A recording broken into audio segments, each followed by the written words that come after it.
Mire cómo Jesucristo está obrando a través de su iglesia, los creyentes. Claro, nosotros llamamos libro Hechos de los Apóstoles. La gran pregunta que nos debemos hacer es, si los apóstoles no hubieran sido, habían recibido el Espíritu Santo, ¿cómo hubiera sido este libro? ¿Quién sabe, no? Lo que estamos seguros es que el libro está escrito porque el Espíritu Santo cayó sobre estos hombres, débiles, vulnerables, temerosos, y el Espíritu Santo empezó a orar. Y vemos entonces en el libro de Hechos todo lo que Jesús continuó haciendo y enseñando después de que fue tomado arriba a través de sus apóstoles por la obra del Espíritu Santo, y que esa flecha se alarga, yo creo que hasta nuestros días. Eso es lo más importante, ¿verdad? Si miramos un poquitico más de cerca, vemos este bosquejo donde está el versículo 8 de Hechos. Dice, pero recibiréis poder cuando haya venido sobre vosotros el Espíritu Santo, y me seréis testigos en Jerusalén, en toda Judea, en Samaria, hasta el último de la tierra. Por eso es que el libro de Hechos, los primeros 7 capítulos hablan de cómo el Evangelio llegó a Jerusalén, hasta que muere Esteban, la iglesia es esparcida y empiezan a ir a Judea y a Samaria, capítulos 8 del 1 hasta el 11-18, y desde el capítulo 11-19 hasta terminar el 28-31, nos habla cómo el Evangelio llegó hasta el último de la tierra. Entonces vemos en Hechos 1, como en Hechos 8, cómo llegó hasta Judea y Samaria. Hechos 9, cómo es la conversión de Saulo, este hombre que iba a perseguir la iglesia. Y del capítulo 9, 10, 11, vemos cómo muchas personas son convertidas al cristianismo por medio de la palabra de Dios. Luego vemos los viajes de Pablo, desde Hechos 13, 14 el primero, Hechos 15 y 16 el segundo viaje, Hechos 19, 21 el tercer viaje. Y ya para terminar vemos desde Hechos capítulo 23, 31, cuando está Pablo en Cesarea, lo cual también implica el capítulo 25, 26 que vamos a estudiar hoy. Y por último queda el viaje a Roma en el capítulo 27 y la llegada a Roma en el capítulo 28. Pero ahí no termina la historia, porque en Mateo 28 vemos que Jesús dijo, por tanto, y hacer discípulos en todas las naciones, bautizándolos en el nombre del Padre, del Hijo y del Espíritu Santo, enseñándoles que guarden todas estas cosas que os he mandado, y aquí yo estoy con vosotros todos los días hasta el fin del mundo. Si yo parto de la base que el libro de Hechos es la obra del Espíritu Santo a través de los creyentes, inicialmente los apóstoles, pienso que todavía estamos en eso. Tú y yo somos llamados a compartir el Evangelio, Dios nos dio la autoridad para hacer eso, y la idea es que lo hacemos así. Un pequeño repaso también de estos últimos capítulos que hemos estudiado, donde Pablo es amenazado ante el tribuno en el concilio por los saduceos y fariseos, capítulo 23. El versículo 11 dice que cuando él fue amenazado, el mismo Señor se le apareció y le dijo, ten ánimo, Pablo, pues como has testificado en Jerusalén, así es necesario que testifiques también en Roma. Y un versículo después vemos cómo se unieron otra vez los fariseos, más de 40, hicieron un complot bajo maldición diciendo, no comeremos ni beberemos nada hasta que hubiéramos dado de muerte a Pablo. Sin embargo, estas palabras las escucha un sobrino de Pablo, va y le dice a Pablo, Pablo habla con el tribuno y le dice que escucha a este muchacho, el tribuno escucha a este muchacho y lo que hace es coger a Pablo, mandárselo a salvo a Félix el gobernador y lo manda para Cesarea. Félix lo recibe, empiezan a hablar, dice, no, mire, yo no te puedo ir ahorita, te voy a ir cuando vengan los acusadores, y mandó entonces que lo enviaran al pretorio de Herodes, donde empieza esta historia que estamos hablando, de Hechos 23, 24, 25 y 26. El sumo sacerdote está allí, Ananías, y llega un gran orador llamado Tértulo. Este orador acusa a Pablo y todos los judíos pues asienten porque querían acusar a Pablo de una u otra manera. Pero es interesante ver cómo empiezan los saduceos y fariseos, luego envían a un gran orador para que cambiara los testimonios y para que orara allí. ¿Y cómo se defiende Pablo? Capítulo 24, versículo 14, dice, pero esto te confieso que según el camino que ellos llaman herejía, así sirva al Dios de mis padres, creyendo todas las cosas que en la ley y en los profetas están escritos. ¿Cuál fue la defensa de Pablo? Pablo no pudo decir, no, pero es que yo no he hecho, es que yo mire que esto, y se puso a contender nada. Simplemente dijo, bueno, si ellos le llaman herejía, yo lo único que he hecho hasta el momento son dos cosas. Creer todas las cosas que están en la ley y en los profetas, o sea, en la palabra de Dios, y servir a Dios. Eso es lo que ha hecho. Ahora pregunto, ¿por eso era que atacaban a Pablo? ¿Era esa la causa por la cual estuvieran amenazándole, estuvieran en complot para incluso matarlo? Cuando Félix escucha esto, básicamente lo que hace es coger unos centuriones y enviarlo para cuidarlo. Pero me llama la atención que en el capítulo 24, versículo 23 dice, y mandó al centurión que se custodiase a Pablo, pero miren lo importante, pero que se le concediese alguna libertad y que no le impidiese a ninguno de los suyos servirle a venir a él. Entonces, mire, Pablo es cierto que está en el pretorio, está en una cárcel, digámoslo así, pero tiene dos opciones. Una, que tiene alguna libertad allí, y segundo, que puede ir la gente para servirle y venir con él. El capítulo 24, como lo vimos hace 8 días, termina cuando Drusila y Félix van a donde Pablo, le oyen acerca de la fe en Jesucristo, y Pablo empieza a disertar. ¿Qué dice Pablo? Dice que él disertó sobre 3 cosas: la justicia, el dominio propio y el juicio venidero. ¿Qué está haciendo Pablo con él? La idea es que Pablo se defendiera, pero ¿qué es lo que hace Pablo? Acusa a Félix del pecado, de justicia, porque Félix era un injusto, el dominio propio, porque Félix básicamente era un hombre de mal carácter y tenía otro problema, era corrupto, le gustaba la plata, entonces no tenía dominio propio, sino se airaba y buscaba la plata como bien propio para él. Y del juicio venidero, porque Pablo le está diciendo, mire, si usted sigue siendo injusto, si usted sigue así en esa actitud, pues va a tener un juicio venidero. Entonces dice el texto, Félix se espantó y dijo, ahora vete, pero cuando tenga oportunidad te llamaré. Y el versículo 26 comprueba lo que estábamos diciendo. Espera también con esto que Pablo le diera dinero para que lo soltase. Fue llevado allí, Félix lo quiso proteger, los judíos estaban sobre él acusándolo, pero Félix básicamente lo que estaba era buscando una ganancia, tanto que lo tuvo 2 años allí, hasta que llegó Porcio Festo, y queriendo Félix congraciarse con los judíos, dejó preso a Pablo. Félix era un hombre político de una otra manera, y lo dejó allí. Como no logró que les diera una plática allí, pues lo dejó. Así empezamos Hechos 25, que es el tema que vamos a mirar hoy. Me gusta el versículo 19 que me centra en lo que es la historia que estamos viendo, donde Festo le dice a Agripa, hablando del testimonio de Pablo, sino que tenían contra él ciertas cosas, ciertas acusaciones acerca de su religión y de un cierto Jesús ya muerto, y el cual Pablo afirmaba estar vivo. El bosquejo de este capítulo básicamente es los 6 primeros versículos hablan de la conspiración contra Pablo. Del versículo 7 al 22 habla de Pablo ante Festo y vemos 2 circunstancias allí. Una, la defensa de Pablo, del 7 al 12, y uno, la importancia en que Festo pide consejo al rey, del 13 al 22. Y por último vamos a ver Pablo ante Agripa. Básicamente Festo expone el caso ante Agripa, del versículo 23 al 27, y en 8 días, si Dios lo permite, veremos el capítulo 26, donde Pablo presenta su defensa ante Agripa. Miremos el texto. Partemos de esto. 2 años sucedieron. Entre cuando está Félix, deja allí a Saulo esperando a ver si le pasaba plata para que lo sacara de la cárcel. Cosas que parece que no son tan nuevas, sino que sucedían aún en esa época y en los mejores cortes. Por eso Félix era corrupto. Pero cuando estaba Félix allí, llegó alguien a reemplazar lo que fue Festo, Poncio Festo, gobernador de Judea, nombrado por Nerón. Dicen algunos que fue nombrado más o menos en el año 58 a 60, o sea, esa historia está más o menos en el año 58 a 60 de la era cristiana.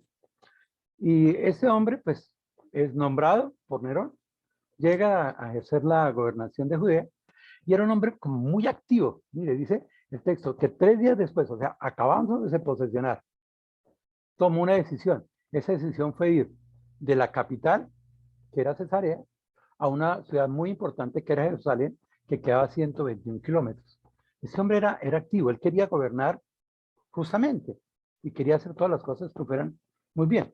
Ahora, cuando este hombre decide ir a Jerusalén, 3 días después, dice que los principales sacerdotes y los más influyentes de los judíos se presentaron ante él contra Pablo. Estos hombres vieron la oportunidad, ya sabían que con Félix no habían hecho nada, dieron, ya que cambio de gobernador, volvamos a revivir ese caso. 2 años, ese caso por allá quieto, guardado como las mejores de los juzgados de cualquier parte del mundo. Y entonces ellos volvieron a activar, pero mire cómo lo activan.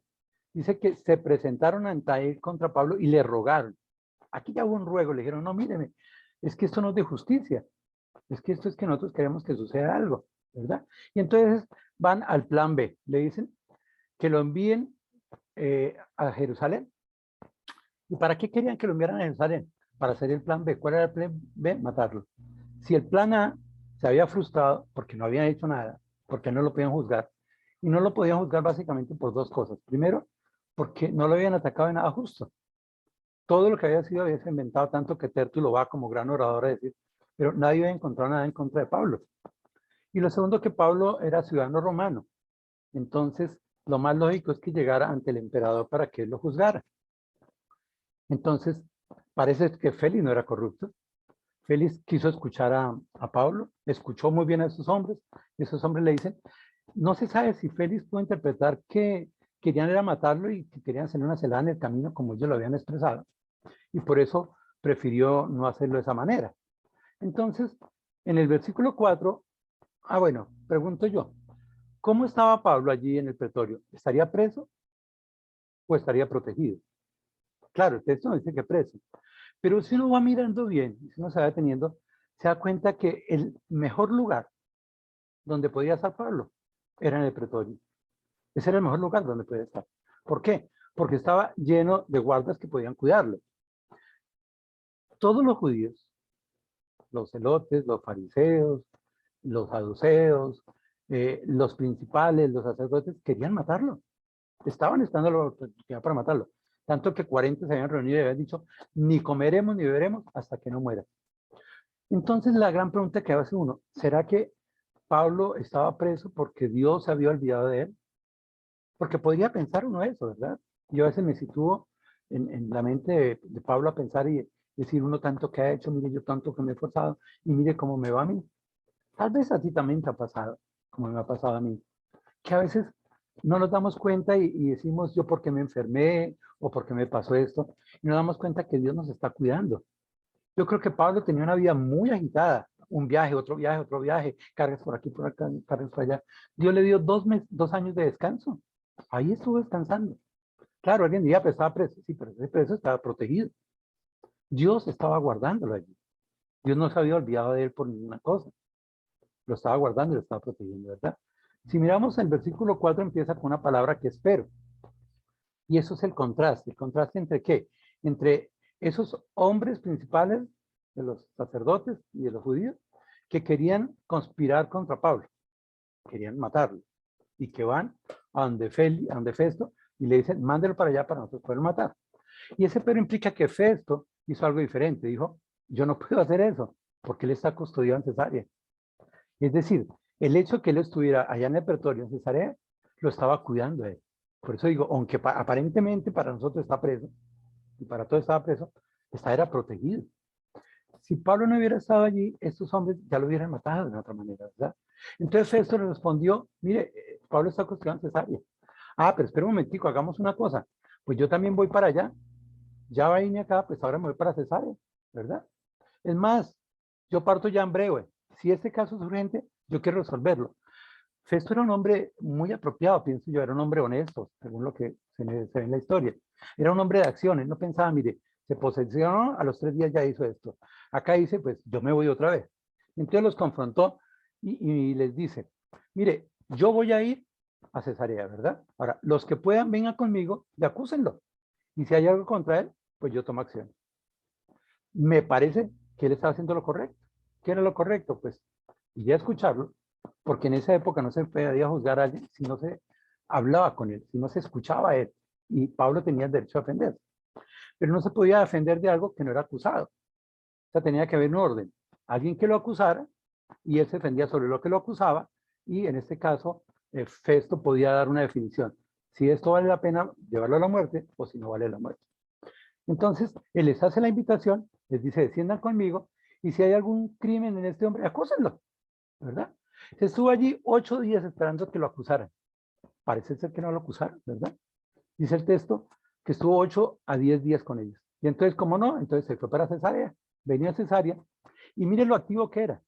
Al día siguiente, al otro mismo día, se sentó ya en el tribunal. ¿Y qué hizo? Mandó llamar a Pablo. Era un hombre activo, era un hombre que quería hacer las cosas. Pero yo me hago una pregunta. ¿Por qué estaría Pablo detenido? Porque es que no lo podían acusar de nada. Ya vimos en el capítulo 23, en el capítulo 24, que lo acusaban de nada.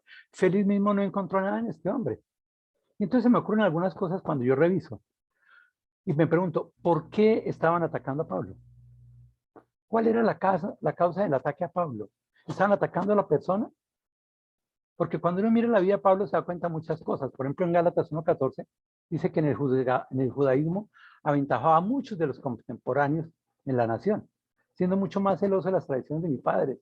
Es decir, Saulo de Tarso era un hombre muy inteligente, era un hombre con mucho conocimiento, aventajaba a todos sus contemporáneos, pero también era un hombre basado en la ley, era más celoso de las tradiciones de sus padres. Y acuérdense que en esa época, creo que en esta época también, muchas personas se basan es por tradiciones. Y de hecho tiene una visita que dice acá, toda mi familia ha sido así, seguiremos así, por tradiciones, ¿verdad? Y cuando eso, no pasaba nada, nadie lo juzgó, nadie de eso. De hecho, él mismo, en Hechos 9:1, fue a pedir cartas para seguir a la iglesia. Dice, Saulo, respirando amenazas y muerte contra los discípulos del Señor, vino al sumo sacerdote y le pidió cartas para las sinagogas de Damasco, a fin de que si hallase algunos hombres o mueren en este camino, los trajese presos a Jerusalén. Y le dieron las cartas. Y yo creo, me da la impresión que lo aplaudieron. Entonces, ¿por qué en este momento los mismos judíos están atacando a Pablo? ¿Verdad? Sí, según ellos, Pablo era un hombre muy bueno. Era bueno, un hombre bueno, inteligente, un hombre con conocimiento, un hombre que guardaba las tradiciones, ¿verdad? Un hombre que hacía lo importante y era seguir a la iglesia que estaba levantando, ¿verdad? Porque estaba atacando esas tradiciones. Pero en Filipenses 3 vemos un cambio en la vida de Pablo, ¿verdad? Dice, aunque yo tengo también de qué confiar en la carne, si alguno piensa que tiene que confiar en la carne, yo más, circuncidado el 8º día, del linaje de Israel, de la tribu de Benjamín, hebreo de hebreos, en cuanto a la ley fariseo, perseguidor de la iglesia, en cuanto a la ley irreprensible. ¿Qué le podían tildar a este hombre? ¿Por qué atacaban a Pablo? ¿Cuál era la causa por la que lo atacaban? Si él era un hombre bueno, relativamente un hombre bueno, con herencia, con posición y todo eso, ¿verdad? Ah, pero él tomó una decisión. Pero cuantas cosas eran para mí ganancia, las he estimado como pérdida por el amor de Cristo. Lo he perdido todo y lo tengo por basura. Él cogió todas esas tradiciones, todos esos cargos, todos los rangos que tiene y los tiró como basura, porque cambió su vida y tenía ya un propósito, ¿verdad? Dice, y lo tengo por basura para ganar a Cristo. Y ser hallado en él no teniendo mi propia justicia, que es por la ley, sino que es por la... por favor, si alguien está jugando con la pantalla, podemos quitar las manchas, porque no podríamos leer ni usted ni yo. Gracias. Dice, lo tengo por ganar a Cristo. Gracias. ¿Qué quiere decir esto? Que este hombre que era tan bueno para los judíos, para las tradiciones judías, cambió todo y todo lo tomó por basura, ¿verdad? Y el único propósito que tenía en su vida, versículo 9, ser hallado en él, no teniendo mi propia justicia, que es por la ley, sino la que es por la fe de Cristo, la justicia que es de Dios, por la fe. Con un propósito, a fin de conocerle y el poder de su resurrección y la participación de sus padecimientos, llegando a ser semejante a él en su muerte. Querido hermano, tal vez tú tomaste esa decisión también. Y tal vez tú, en medio de la tradición que alguna vez puede haber en tu familia, o en tu ciudad, o en tu pueblo, tomaste una decisión. Y esa decisión es que, sin importar los rangos, los cargos, la posición, todo eso lo tenemos por basura, porque lo más importante es buscar a Cristo, es ganar a Cristo, es ser hallado en Él, no por nuestra justicia. O sea, ¿de qué me sirve a mí que toda la gente piense que yo soy bueno si Dios ve lo malo que soy? Si estoy en pecado, y si no hago nada por ese pecado, si no sigo cargando, igualmente seré condenado. Claro, estaré bien con el mundo. Entonces me da la impresión que Pablo era atacado no por la calidad de persona, sino por la decisión que había tomado de seguir a Cristo, de defender el Evangelio. Y fue lo que dijo, ¿verdad? Sirvo a Dios y obedezco el Evangelio. Me da la impresión que el ataque no era personal. Sabes que yo a veces me he puesto en ese dilema cuando hay situaciones y cuando yo comparto el Evangelio con alguien y empiezan a mirarme mal o empiezan a no hablarme. Yo a veces me siento porque digo, pero uy, mire, si tan buenos amigos que éramos. Pero después me pongo a pensar, no me están atacando como Jorge Pinzón. Simplemente que hay gente que vive en la oscuridad y no le gusta que la luz llegue a sus vidas. Hay gente que vive en el pecado y no le gusta que lo confronte con el pecado. De hecho, alguien decía, si quieres ser amigo de todo el mundo, no hables de pecado, vívelo. Y así todo el mundo estará contento. Pero este hombre que era tan bueno para los hombres, decidió cambiar y buscar la fe en Cristo, ¿verdad? Tuvo el propósito de conocer a Cristo y que el poder de su resurrección y la participación de sus padecimientos, llegando a ser semejante a él en su muerte. Y eso fue lo que sucedió con él. Pero, ¿qué pasó? El plan B de ellos de matarlo también falló, porque Festo no les dio la oportunidad. Entonces vemos cómo Pablo se presenta ante Festo, del versículo 7 al 22, y vemos primero cómo la defensa de Pablo. Entonces, fácilmente vemos cómo llegó Festo, y tan pronto llegó Festo, que era el gobernador, que era gentil de una otra manera. Cuando llegó, ¿qué pasó? Dice, cuando este llegó, lo rodearon los judíos que habían venido de Jerusalén, presentando contra él muchas acusaciones, ¿verdad? Pablo asistió a un juicio, ¿verdad? Y los judíos llegaron allí. Habían venido desde Jerusalén hasta Cesarea. Se tomaron también el atrevimiento de ir 121 kilómetros. No sé en esa época cuántas horas serían, cuántos días serían. Posiblemente eran 2, 3 días, ¿verdad? Pues tenían sus carruajes y todo, pero todos se demoraron. Y tomaron el atrevimiento de ir solo para ver cómo mataban a Pablo. O cómo hacían para cambiar los planes y que fuera condenado. ¿Qué hicieron? Lo rodearon. Normalmente en esa época estaba el preso aquí y la gente al frente. No, aquí lo rodearon, ¿verdad? Y entonces empezaron a dar acusaciones. ¿Y de qué lo acusaron? Primero dice que muchas acusaciones. Segundo, que eran graves acusaciones. Pero tercero, que no podían probar nada. Imagínense, acusarlo de tantas cosas, de cosas gravísimas, pero tenía un problema. No podían probarle nada. Todo lo que habían dicho eran siendo mentiras. ¿Sabes que yo aprendí una cosa? Nosotros a veces nos preocupamos por lo que la gente dice de nosotros y por lo que hablan de nosotros. Y queremos como defendernos y queremos como... Pablo no necesitó nada de eso, nada, porque sabía que no le podían probar nada. Preocúpese cuando le pueden probar algo, pero cuando se dice inocente uno no tiene por qué preocuparse. ¿Qué decía él? Yo soy inocente. Yo voy a estar libre. Así sencillo es. Pero la primera libertad está en nuestra conciencia y no en las palabras de los demás. ¿Qué tan libres somos en nuestra conciencia de entender que no hemos hecho nada, ni ante Dios ni ante los hombres? ¿Verdad? Entonces, Pablo lo único que dice es, mire, ni contra la ley de los judíos, ni contra el templo, ni contra el César he pecado en nada. O sea, yo no he ofendido ni a los judíos, ni a Dios, ni al César. Pues, ¿de qué me acusan? ¿De qué me acusan? ¿Sabes qué bueno entender eso? Que nosotros no podemos decir que buscamos de Dios si estamos en peleas con los demás. Lo que Pablo está diciendo es, mire, yo no he atacado a los judíos, yo no he atacado al gobierno, porque debemos de respetar el gobierno de una otra manera, aunque no estemos de acuerdo con él. Pero tampoco he hecho nada contra Dios, ¿verdad? Así sencillo es. Ahora, recordemos que Pablo era romano, y por ser romano, pues tenía ciertos beneficios y ciertos atributos que tenía que lo que pide, ¿verdad? Pero qué importante entender que aunque lo acusaron muchas veces de cosas muy graves, no le podían probar nada. Y él sí sabía que era inocente. Vemos el versículo 9 donde dice que Festo, queriendo congraciarse con los judíos, respondió a Pablo y dijo, ¿quieres subir a Jerusalén? Lo que Festo tenía en su mente es, debo estar bien con los judíos. Acababa de gobernar, acaba de subir al gobierno. Ahora, ¿qué pasaría si él se pone en contra de los judíos? Pues, ¿cómo iba a ser ese gobierno? ¿Verdad? Entonces, simplemente ante eso, le dice a Pablo, le dice, bueno, ¿quieres subir a Jerusalén y ser juzgado delante de mí? Es decir, él le da una opción, le da una oportunidad. Yo soy un juez, yo soy honesto, yo lo puedo juzgar a usted. Así de sencillo. Y eso hacía que los judíos estuvieran bien porque habían visto que Festo había tomado el atributo y podía juzgarlo y podían ganárselo fácilmente, ¿verdad? Sin embargo, Pablo dice algo muy sencillo. Dice, mire, ante el tribunal de César estoy y aquí me quedo, ¿verdad? Así sencillo. Estoy donde debo estar juzgado. Yo soy romano, aquí debo ser juzgado. Así sencillo. Lo otro que dice es, yo no he hecho ningún agravio. Si no he hecho ningún agravio, ¿por qué tengo que volver a subir a Jerusalén? ¿Para salir de qué? Luego dice, como tú lo sabes muy bien. Mire, para nadie era oculto que Pablo no había hecho nada. Incluso los que lo acusaban sabían que habían inventado las cosas. Por eso digo, cuando alguien nos critique, cuando alguien diga algo, no tenemos por qué alterarnos ni ofuscarnos, simplemente entender que hay personas que quieren acusarnos sin fundamento, pero que tarde o temprano la verdad va a salir adelante. Preocupémonos cuando hacemos mal las cosas, ¿verdad? Ahora, él mismo lo dice, versículo 11. Porque si algún agravio o cosa alguna digna de muerte hecho, no rehuso morir. Pero si no hay nada de las cosas que estos me acusan, nadie puede entregarme a ellos. ¿Qué está diciendo? Si soy culpable, yo acepto y debo pagar por culpable. Incluso si tengo que morir por lo que he hecho, ahí estoy.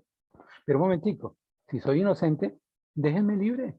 ¿Por qué me van a entregar a ellos si no voy a hacer nada, verdad? Y entonces la conclusión, a César apelo, es decir, yo quiero ir a Roma. Porque César solo atendía en Roma.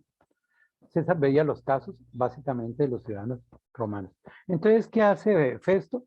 Pues si a Roma quieres ir, a César irás. El que estaba de César era Nerón César. Él tenía el derecho como romano a ver las leyes romanas, a ver qué pasaba con los romanos. No se entendía con las cosas de los judíos. En pocas palabras, Pablo lo que está diciendo, envíeme a la Corte Suprema del Imperio Romano. Tengan en cuenta eso, que no se estaba atacando a Pablo, como ya lo vimos. Y segundo, que Pablo de una otra manera está buscando ir a Roma. Así sencillo es. ¿Qué sucede? Pablo no le habían comprado nada. Lo lógico es que Félix lo hubiera soltado. No lo soltó, lo tuvo 2 años ya esperando que Pablo le diera una plática. Llega Poncio Festo y Poncio Festo lo mira, lo está revisando hasta ahora y le da una alternativa. Camine para Jerusalén y yo lo juzgo, a ver qué pasa. Pero no pasó nada. Entonces, ¿qué sucedió? Pasaron algunos días. Seguramente Festo se puso a pensar, ¿yo qué hago con Pablo? ¿Yo qué hago con Pablo? Pero en esos días llegó una visita muy importante, el rey Agripa y Berenice. Ellos eran familiares. Y sucede como en muchas partes del mundo, yo creo que también aquí como en Colombia, ¿no? Que eligieron a alguien y la familia viene a visitarlos. Agripa y Berenice eran hermanos, se hablan muchas cosas de esta relación entre Agripa y Berenice, pero básicamente lo importante es que era familia.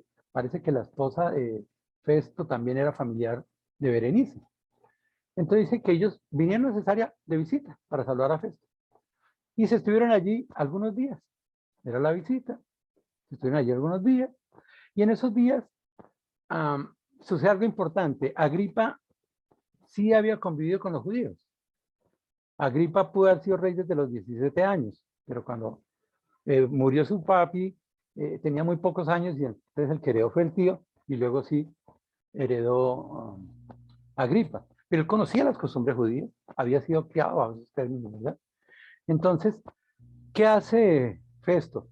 Pues cuando Festo ve a Agripa y sabe eso, y como se estuvo varios días allá, pues Festo les puso rey la causa de Pablo. Es decir, Festo, que no sabía qué hacer, le dice, mire lo que sucede con Pablo. ¿Y qué le cuenta?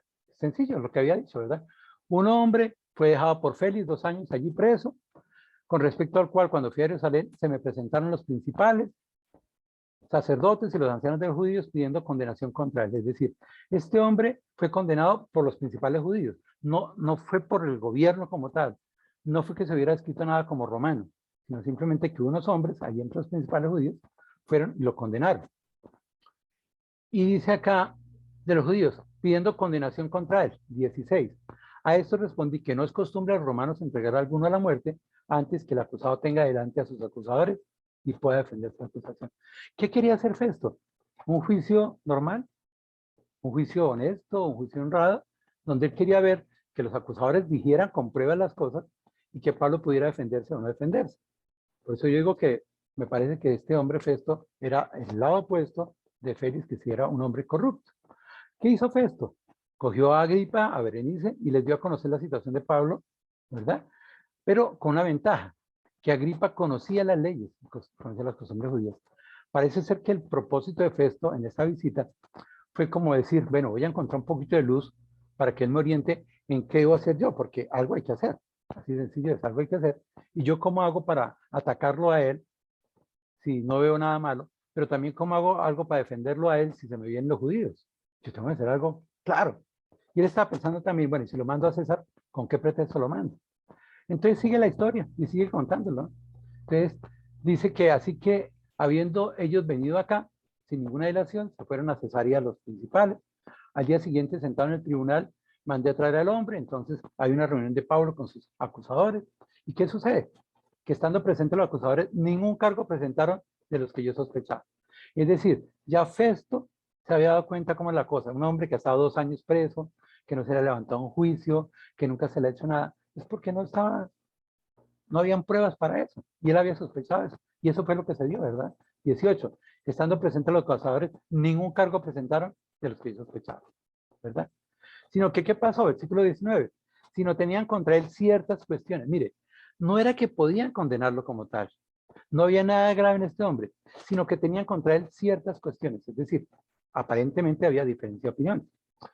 Pero me da la impresión que muchas veces nosotros, cuando alguien opina algo diferente, nosotros también como que queremos juzgarlo y como que queremos condenarlo. A veces menospreciamos las opiniones de la gente cuando no debemos hacer eso. Todas las personas tienen derecho a opinar, ¿verdad? Ahora, hay opiniones que se van de nuestros conceptos, de nuestras creencias y debemos de aportarnos a esas personas. Pero en este caso, ¿de qué se le juzgaba a él? ¿Cuáles eran las cosas por las cuales lo atacaban a él? Dice, ciertas cuestiones. Primero, acerca de su religión. Pero era judío, fariseo, y nunca le habían dicho nada, ¿verdad? Pero es que él tomó la decisión de cambiar todas esas cosas y botarlas por basura para conocer a Cristo. Y les hablaba de que de un cierto Jesús, ya muerto, el que Pablo afirmaba estar vivo. La expresión que Festo da es que él no conocía a Jesús, porque dice de un cierto Jesús. Él no dijo ese Jesús en Nazareno, ese Jesús que tanto habla, sino un cierto Jesús. Él había escuchado a esta gente y la gente se había volteado a decirle seguramente, mire, es que Pablo no hace más sino hablar de Jesús y esas cosas religiosas. Y peor, mire, está diciendo que ese tal Jesús resucitó. Ahora, sentémonos en la vida de Pablo. ¿Qué hace Pablo? Compartir el Evangelio. ¿De qué está hablando Pablo? De lo que él sentía, de sus convicciones, por eso se habla de su religión. ¿Y cuáles eran sus convicciones? De que Jesús había muerto, pero que había resucitado. El cual Pablo afirma que está vivo. Mire, esa es la forma de defender el Evangelio. Ahora, cualquiera diría, pero Pablo debería defenderse, pero es que no tenía por qué defenderse, porque es que quien lo defendía era Cristo mismo. Él estaba en las manos de Dios y Dios puede defendernos. Jesús mismo, la Biblia no dice eso, que la venganza es mía, dice el Señor. Nosotros tenemos que aprender a defender el Evangelio. Por eso en 1 Pedro dice eso. Sino estar preparados para presentar defensa con mansedumbre de la demanda que hay en ti, ¿verdad? Bueno, parece ser que Festo no conocía a Jesús y por eso habla en esos términos despectivos. Un cierto Jesús, muerto y resucitado. Pero entonces, Festo le da una opción. Dice en el versículo 20, yo dudando en cuestión semejante le pregunté si quería ir a Jerusalén y allá ser juzgado de estas cosas, para ser juzgado por él. Esa fue la opción que le dio. Pero Pablo no la aceptó. Pablo apeló, es decir, le dijo, no señor, yo no tengo eso. Yo necesito ir a donde Augusto porque soy romano. Entonces, ¿cuál fue la decisión que él tomó? Mandó que lo custodiasen hasta que lo enviara yo a César. Él yo creo que ya sabía que lo querían matar. O sea, parece que este hombre era, en medio del desconocimiento que tenían los judíos, conocía cosas de la ley y de la justicia. Él sabía que Saulo no tenía nada, pero sabía también que los que estaban atacando sí querían matarlo. Y por eso él le pone la guardia, ¿verdad? Y le dice, yo lo voy a tener aquí hasta que yo mismo lo envíe a César. Pero miren lo que dice Agripa. Entonces Agripa dijo esto, yo también quisiera ir a este hombre. Y él dijo, mañana lo dirás. Mire, Agripa se entusiasmó por escuchar a Pablo. Yo creo que Agripa, que conocía las cosas de los judíos, sí conocía de Pablo. Y tal vez sí conocía de Jesús. Y quería ver a este hombre. No sabía qué le iba a decir, pero quería ver a este hombre. Me da la impresión de que Agripa podría estar diciendo, yo también quiero saber de Jesús. No le preocupaba mucho a Pablo porque Agripa no tenía ninguna injerencia, no tenía ningún poder allá. Y Festo lo que le está como pidiendo un consejo.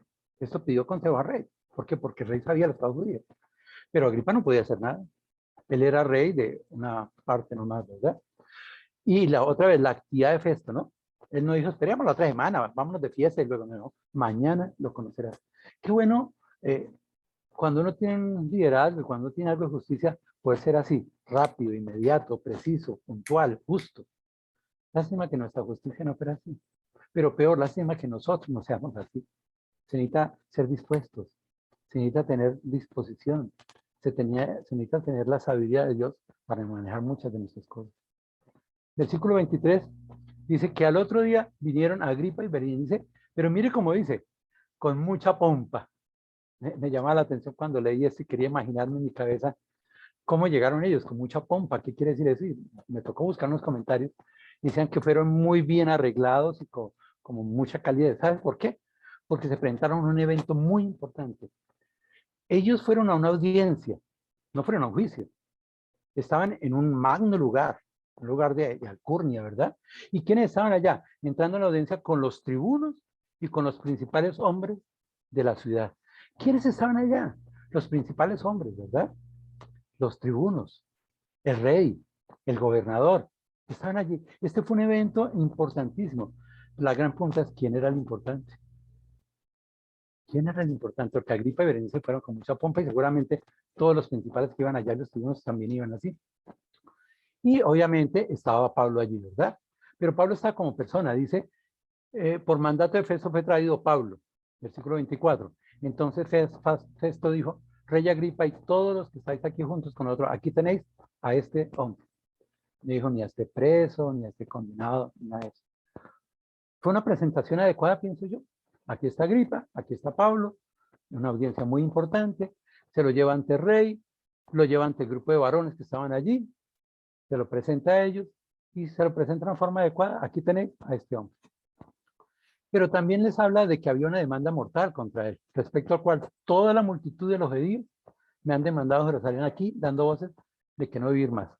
Está diciendo, yo les presento a Pablo, es una persona común y corriente, aquí está, pero hay un grave problema, que todos los judíos, la gran multitud de judíos, tanto en Jerusalén como acá en Cesarea, me están pidiendo una cosa, que lo mate, no vivir más, que muera, que muera.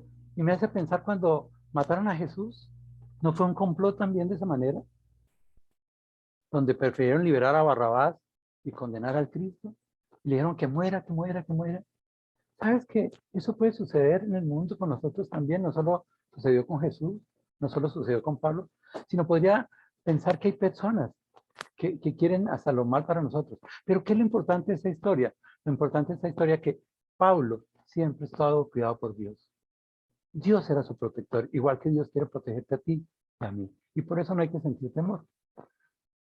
La historia termina diciendo que, pero yo hallando que ninguna cosa digna de muerte ha hecho, es decir, lo único que puede decir Festo es que Saulo es inocente, o sea, no sé más.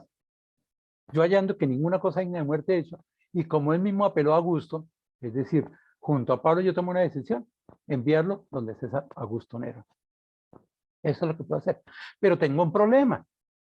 Hay un problema, versículo 26.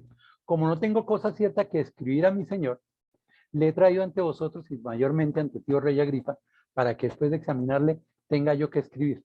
Mire cuál era el propósito de la reunión. Festo expone su conflicto ante Agripa. ¿Cuál era el conflicto?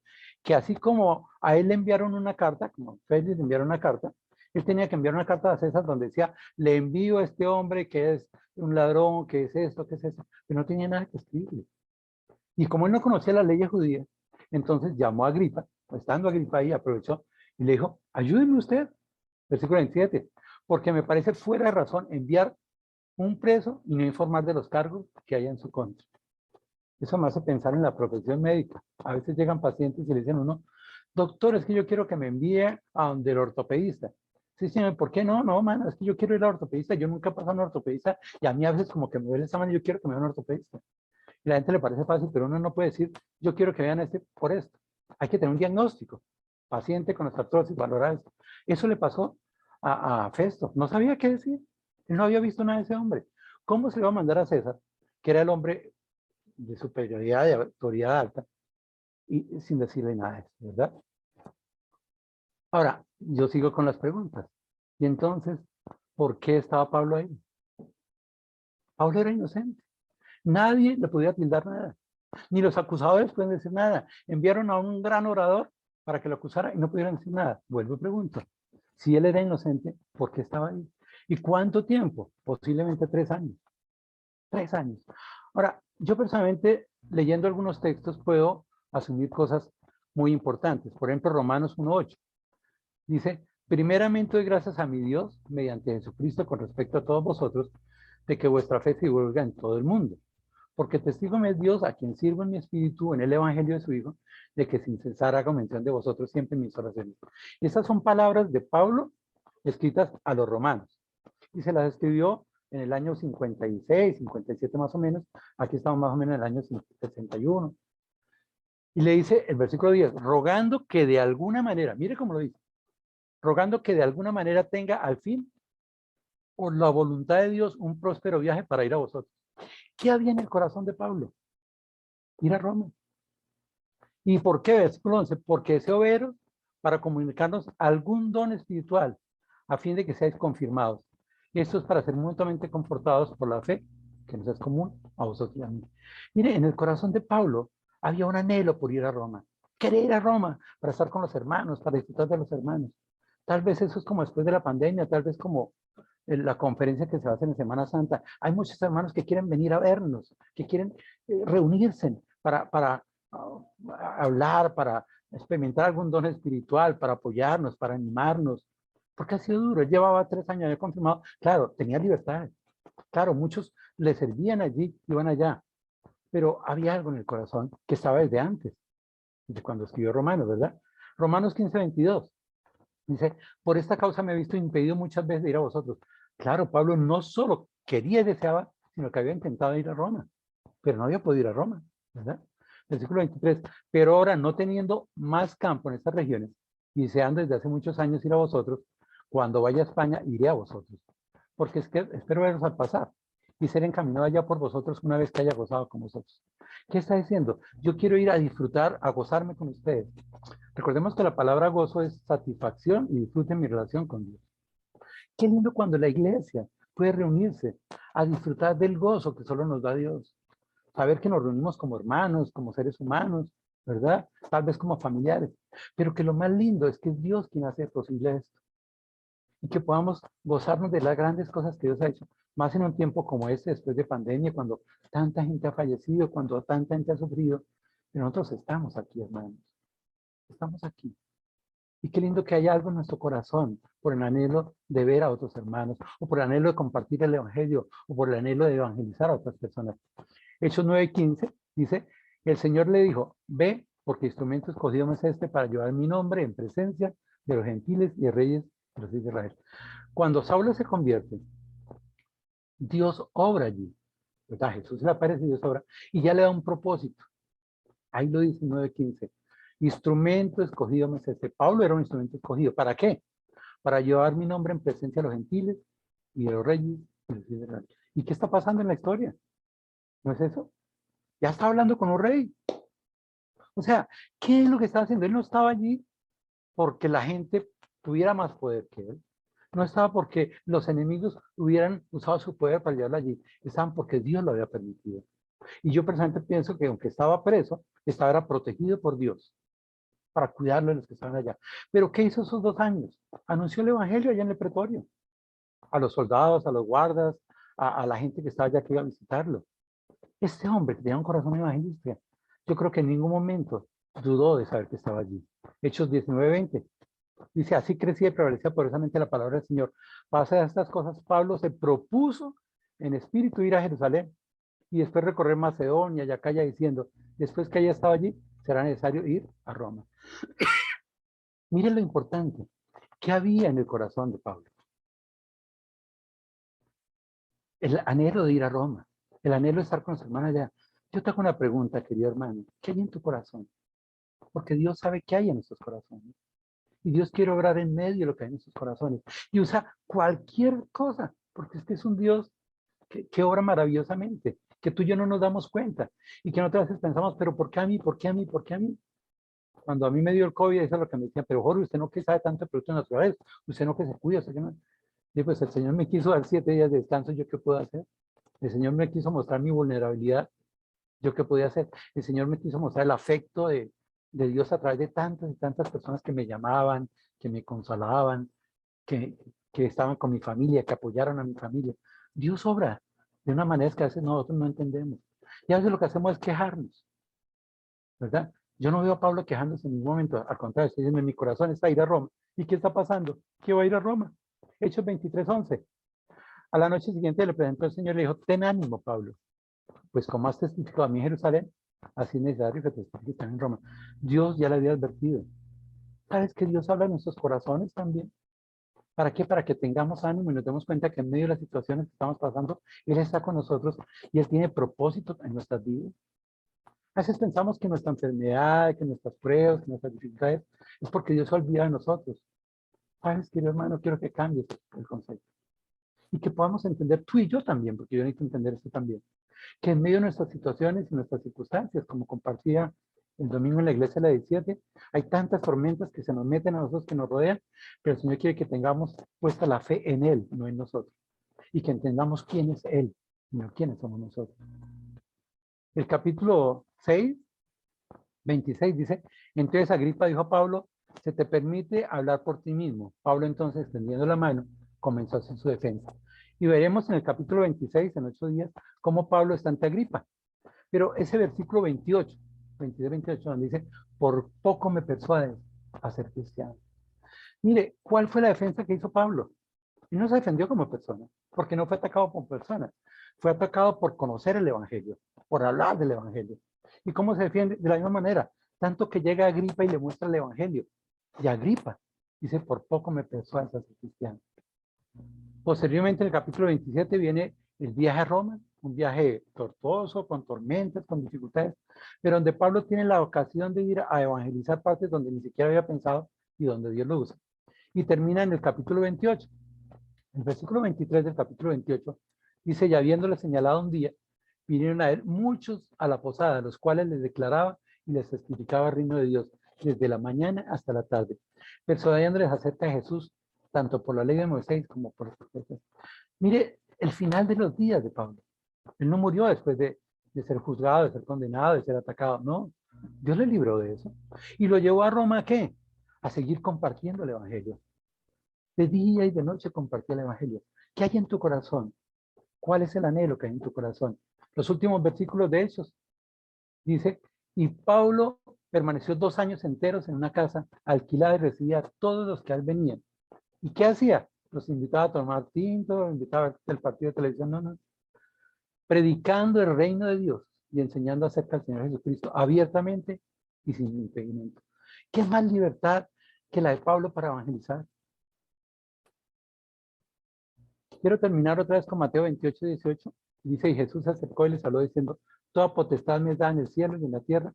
Por tanto, ya sed discípulos de todas las naciones, bautizándolos en el nombre del Padre, del Hijo y del Espíritu Santo, enseñándoles que guarden todas las cosas que os he mandado, y aquí yo estoy con vosotros todos los días hasta el fin del mundo.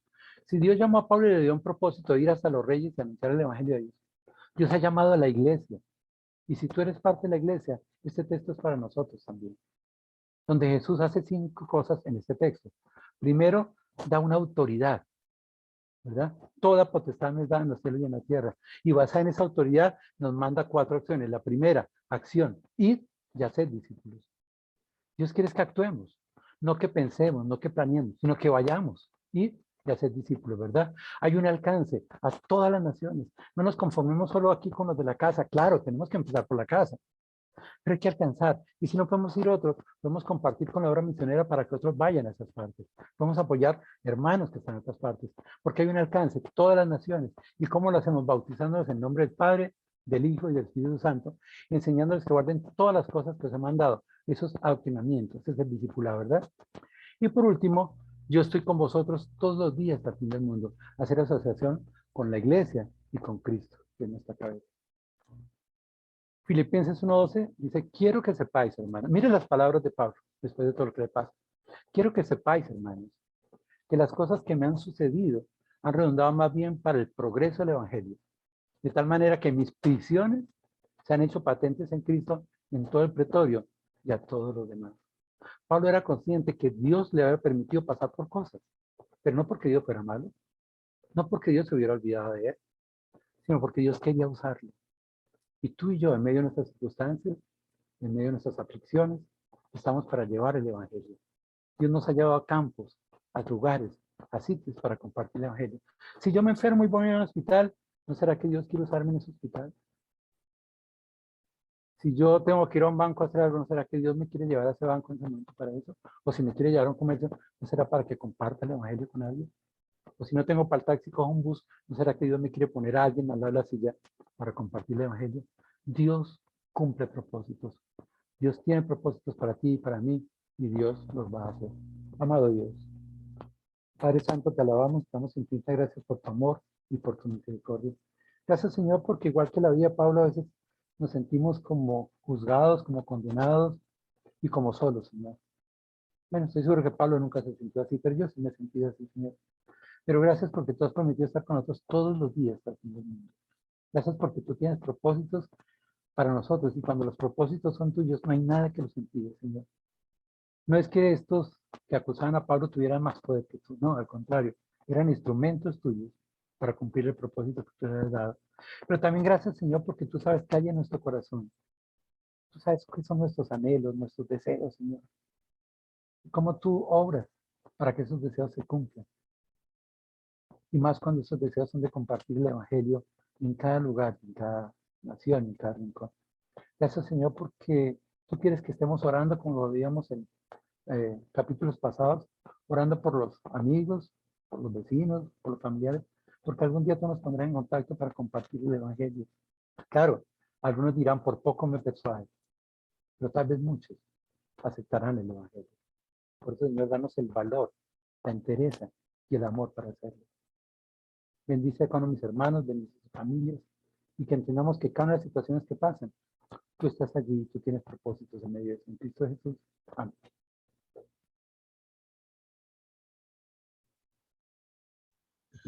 Amén. Muchas gracias, hermano. Señor le Gracias, bendiga. hermano Jorge Pinza, por esta. Gracias, hermanito. Muchas gracias. Gracias, hermano. Que el Señor lo bendiga siempre. Gracias a Dios que tiene la palabra allí en la palabra que estamos estudiando. Muchas gracias, hermano. El Señor le bendiga. Gracias, hermano. Hermano, bendiciones. Hermano, bendiciones. Gracias. Lo bendiga. Bendiga, hermanos. Bendiga a todos. Hasta mañana, hermanos. Que el Señor los bendiga a todos.